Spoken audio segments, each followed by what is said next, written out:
बिस्मिल्लाहिर्रहमानिर्रहीम। अस्सलाम वालेकुम गाइस। आज हम बनाएंगे देगी कौरमा, वो भी बहुत आसान तरीके से। कौरमा बनाने के लिए सबसे पहले हम प्याज ब्राउन करेंगे। तो यहाँ पर मैंने 5 बड़े साइज़ के प्याज लेके इस तरह स्लाइसिस में काट लिए थे और फिर गर्मा गर्म ऑयल में डाला और थोड़ा सा चुटकी भर नमक डाल के इनको इस तरह ब्राउन करके निकाल लेना है। आपने डार्क ब्राउन नहीं करना। जिसमें मैंने प्याजों को ब्राउन किया है, इसमें मैंने 1 कप घी और 1 कप ऑयल डाला था मिक्स करके। अब इस ऑयल घी को रूम टेम्परेचर पर आने देंगे। फिर इसमें शामिल करेंगे 3 कप दही या फिर 600 ग्राम दही शामिल कर देंगे और साथ ही 15 लौंग शामिल करेंगे और 10 से 12 छोटी इलायची शामिल कर देंगे। 3 इस तरह दालचीनी के टुकड़े शामिल कर देंगे। 1.5 चम्मच लाल मिर्च पाउडर शामिल करेंगे और 1 टीस्पून नमक शामिल करेंगे। नमक आप अपने टेस्ट के अकॉर्डिंग शामिल करिएगा। और 1.5 टेबल स्पून ही इसमें भुना कुटा धनिया शामिल करेंगे और 1 टीस्पून इसमें हल्दी शामिल कर देंगे और 1 चम्मच ही इसमें साबुत काली मिर्चें शामिल करेंगे और 2 टेबल स्पून लहसुन अदरक का पेस्ट शामिल करेंगे। नाउ गाइस, इसको अच्छे से मिक्स करना है कि दही का दाना ख़त्म हो जाए। इस तरह आप विस्क की मदद से इसको मिक्स करेंगे तो दही का दाना ख़त्म हो जाएगा। नाउ गाइस, इसको अच्छे से मिक्स करने के बाद फ्लेम ऑन कर देनी है। कंटिन्यूसली चम्मच चलाते हुए ही आपने इसको फ्राई करना है, फिर ही दानेदार सा कौरमे का मसाला रेडी होगा।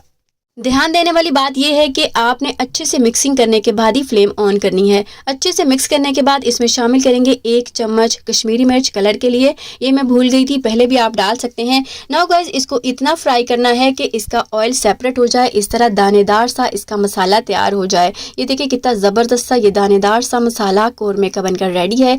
नाउ गाइस, इसमें डालेंगे 3 किलो चिकन।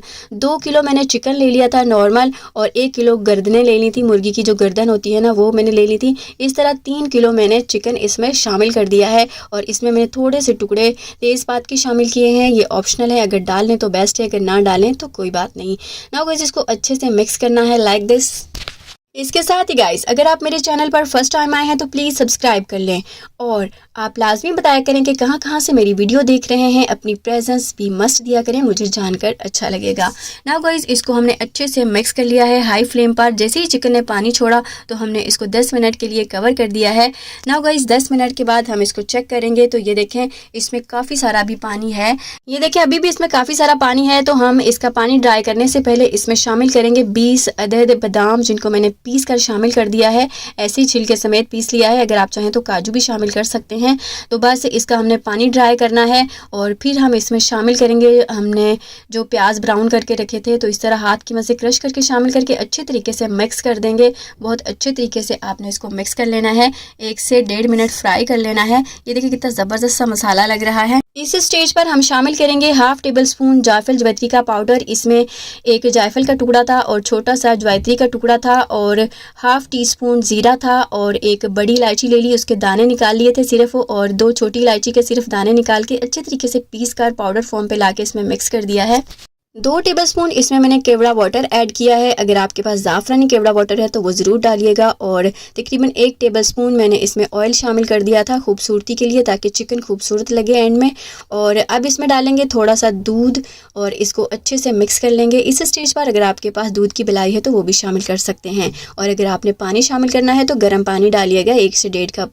और हम इसको 2 मिनट के लिए लो फ्लेम पर रखेंगे तो मज़ेदार सा कौरमा बनकर रेडी है। ये देखिए कितना ज़बरदस्त लग रहा है। खाने में ये इतना ज़्यादा टेस्टी फ्लेवरफुल सा होता है कि खाकर मज़ा ही आ जाता है। फाइनल लुक के लिए मैं किसी डिश में इसको नहीं निकाल रही, कढ़ाई के अंदर ही मैंने थोड़े से प्याज और टमाटर लगा दिए हैं। वैसे इनकी ज़रूरत नहीं है, ये वैसे ही बहुत ही टेस्टी फ्लेवरफुल सा बनता है। आप मेरे बताए हुए तरीके से एक दफ़ा ज़रूर ट्राई कीजिएगा। आप इसको चपाती नान के साथ खाएंगे तो बहुत मज़ा आएगा। नान के साथ तो इसका इतना जायका ज़बरदस्त लगता है कि आप बाहर के कौरमे आपने क्या खाए होंगे। ये इतना टेस्टी फ्लेवरफुल सा बनता है। सो गाइज़, अगर वीडियो अच्छी लगी हो तो प्लीज़ सब्सक्राइब कर लें, लाइक शेयर ज़रूर कीजिएगा और बेल आइकन पर भी मस्ट क्लिक कर लें ताकि मेरी आने वाली वीडियो का नोटिफिकेशन सबसे पहले आपको मिल सके। इसके साथ ही गाइज इजाज़त चाहेंगे, दुआ में याद रखिएगा। अल्लाह हाफिज़, टेक केयर।